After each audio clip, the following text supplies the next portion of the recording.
I'm the son of Balon the Brave.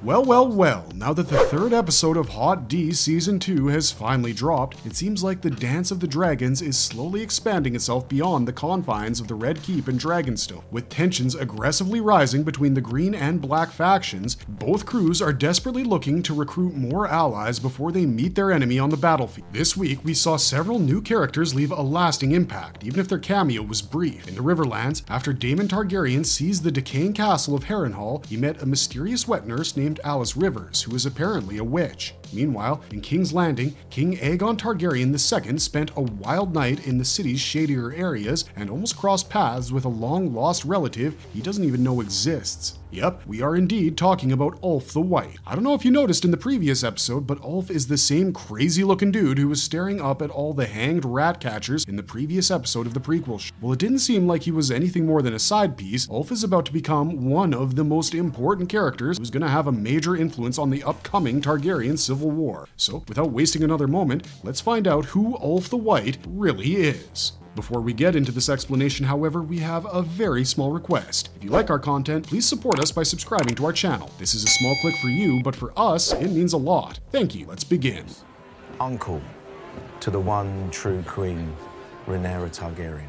Ulf's bold revelation in House of the Dragon. After a very short appearance in the second episode of the prequel show's newest season, halfway through the latest episode, we see the usual story of the Blacks and the Greens unfold as their scheming and plotting against one another comes to a screeching halt for a short trip to the local pub in King's Landing. Once again, we see the same man with scraggly gray hair entering the badly lit pub, all amped up to meet his friends. This man, who's greeted as Ulf, pulls up a chair and starts chatting and joking around, just like everyone normally does in a bar. While having a chat with his friends, Ulf confides in a Dornish man on how his house never settled in the Dornish region, even if Dorne mourned the death of his grandfather. He then goes out on a stretch to claim that his grandfather was known as the Conciliator, while referring to Jaehaerys I, fourth king in the Targaryen dynasty, the grandfather of King Viserys I, and great-grandfather of both Queen Rhaenyra I and King Aegon II. According to this scruffy-looking man, he's the son of Balon the Brave, who was the son of King Jaehaerys. He also mentioned that if anyone were to discover this, he could be beheaded because a Dragonseed must watch his own neck when there is no white-cloaked guardsman to do it for him. But before Ulf can elaborate on his supposed heritage or offer any proof, he's interrupted by the unexpected arrival of King Aegon II at the pub. Literally seconds after proclaiming his support for Rhaenyra, Ulf kneels in fealty, of course, to avoid losing his head. But it's not like Ulf could prove his claims anyways, right? He's probably just one of many drunks in Flea Bottom claiming to be secret royalty. Well, maybe, or maybe not. You might have noticed that Ulf isn't the only nobody introduced in this season so far. We also met the blacksmith Hugh Hammer, Alan of Hull, and Alan's brother Adam. There's a reason for all these seemingly minor characters appearing in Season 2 out of nowhere, and it's because they're all Dragonseeds, who are set to play a crucial role in the upcoming war. You cost me my head. You are saying you're a Targaryen? What is a Dragonseed? For those who haven't read the books yet, I'm sure you guys probably had your eyebrows raised into a big blank question mark when you heard the term Dragonseed. Now, Ulf didn't just randomly invent the concept of being a Dragonseed. Ironically, it's a rather common term in Westeros, often used to refer to a bastard of Valyrian descent. A Dragonseed is a person fathered or mothered by a member of a Valyrian family like House Targaryen or House Velaryon, which means that they have the blood of the dragon flowing in their veins. But being a Dragonseed is politically risky, just as Ulf described. If you remember, we've seen it happen repeatedly in Game of Thrones, where the nobility of the Seven Kingdoms had almost no tolerance for royal bastards born out of wedlock. At best, bastards are either an annoying reminder of their infidelity, or worst, they're executed after being seen as a dire threat to the stability of a house. However, being a Dragonseed does come with a few major benefits, one of which is the potential to ride a dragon. In reality, no one really knows how to become a dragon rider, but we have definitely learned that having Valyrian blood helps. While not all Targaryens automatically bond with a dragon, like poor Rhaena in the show who hasn't been able to claim one yet, still, someone with Valyrian ancestry has a far better chance of connecting with a dragon than someone without it. Given the current scenario, the Blacks are dealing with a tricky situation. While they oversee Dragonstone, which is a home to many dragons, they actually lack enough dragon riders to command them all. The latest episode only serves as a reminder of this dilemma, with Laenor Valyrian's old dragon, Seasmoke, soaring above the castle without a rider, looking restless, lonely, and abandoned. While Rhaenyra eventually figures out that she would need more firepower on her side, it would be logical for her to seek out some of the many Dragonseeds scattered throughout the Crownlands. He's to have a nephew. How is Ulf the White related to King Aegon II and Queen Rhaenyra? In House of the Dragon, Ulf has already mentioned that he is the son of Baelon Targaryen with a commoner. Now, Baelon the Brave was proclaimed as heir to King Jaehaerys the Conciliator, but unfortunately, he met his untimely death after suffering from a burst belly, which in modern medical terms is known as appendicitis. Anyways, it was the sudden death of King Jaehaerys' last surviving son that prompted the old king to allow the Lords of Westeros to choose their next ruler. Before he died, Baelon rode Vhagar and wielded one of the most famous Valyrian steel swords, Dark Sister, which was later passed on to Daemon. As for Vhagar, the dragon remained riderless after Baelon's death until Laena Velaryon eventually mounted her. Later, after Laena's death, Vhagar was claimed by Aemon Targaryen. Now, in Fire and Blood, Baelon is said to be deeply devoted to his wife, often turning down advances from others later in life in order to stay loyal to her. This suggests that it's unlikely for him to have fathered a Dragonseed like Ulf. However, House of the Dragon isn't hesitant about making tweaks to the storyline instead of considering all the details from the books, and one such change could be Ulf's claim as the grandson of Jaehaerys Targaryen I. So if Ulf's story is true by any chance, being Baelon the Brave's son would make him the uncle to both Queen Rhaenyra and King Aegon II. He would also be the great uncle of their children. I think if the House of the Dragon decides to explore more of this connection, it has the potential to offer plenty of intriguing twists as the series progresses. All hail the king! All hail the king!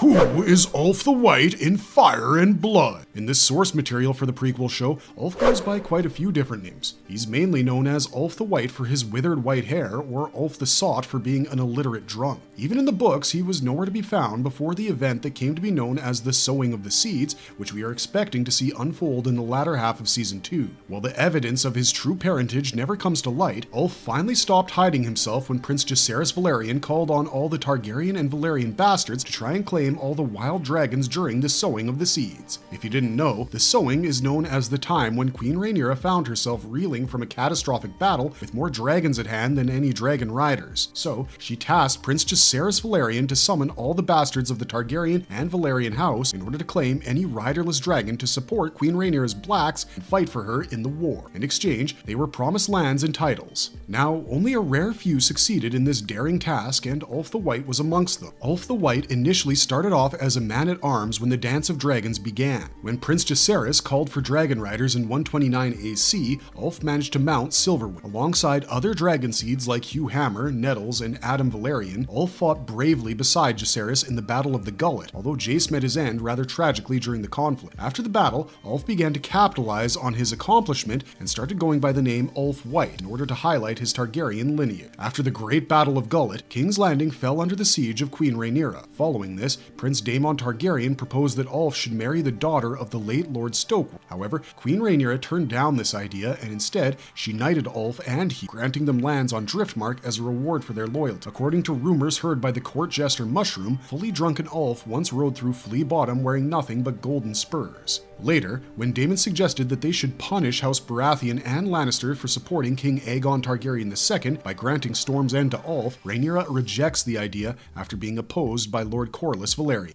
Ulf the Betrayer. In 130 AC, during the First Battle of Tumbleton, Rhaenyra sent Ulf White and Hugh Hammer to fight for the Black faction and defend the town of Tumbleton. But both of them switched sides from the Blacks to the Greens and helped Lord Ormond Hightower in defeating the Black Army. This betrayal earned them the infamous title of the Two Betrayers. Following this, Prince Daeron Targaryen rewarded Ulf by appointing him as the Lord of Bitterbrand. But Ulf wasn't satisfied and wished to secure Highgarden instead. Meanwhile, King Aegon II was missing and his children were still infants. Plus, with Aemon Targaryen losing his life after a duel with Daemon Targaryen, and Daeron still being a young man, Hugh Hammer decided to claim the Iron Throne for himself. The very next day, Sir Hobart Hightower, who was a part of the Caltrops, arrived to meet Ulf and pretend to show his support with the Betrayer's claim to the Iron Throne. As a gift, Hobart brought Ulf 2 barrels of wine, one being Dornish Red and the other being Arbor Gold. As Hobart knew that Ulf favored the sweeter Arbor Gold, he had the whole cask poisoned. Now, Ulf might have been a drunk, but he wasn't a fool. Highly suspicious of Hobart's generosity, Ulf commanded him to set the Dornish Red aside and insisted that he should be the first one to taste the Arbor Gold. With no other choice left, Hobart drank the Arbor Gold first and then went on to request a second cup, praising its taste. After seeing the wine was safe, Ulf drank 3 cups of the wine himself, but